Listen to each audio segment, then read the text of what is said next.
more delightful. Perhaps she might not be a match for Zhao Qingyun right now, and Zhao Qingyun might possess a great influence in the mercenary world. But in a few months, she would be able to finish refining the crystal bone. That would be enough for her to dominate the mercenary world.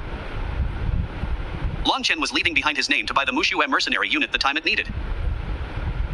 With the support of Long Chen, there wouldn't be anyone who dared do anything to them temporarily. Once Long Chen left, Mushue would have refined the crystal bone, and they wouldn't need to fear anyone.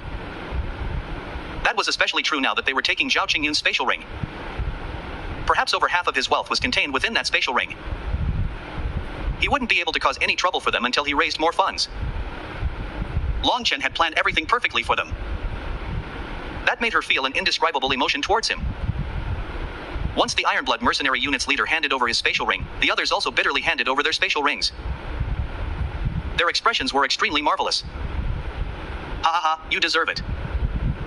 When you were suppressing us, you all liked to act like emperors looking down on beggars. Now it's reversed.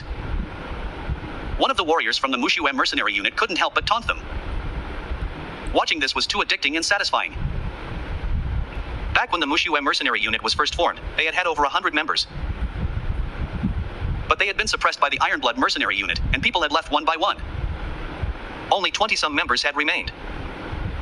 But even then, the Ironblood mercenary unit hadn't held back. They had wanted to completely eradicate them.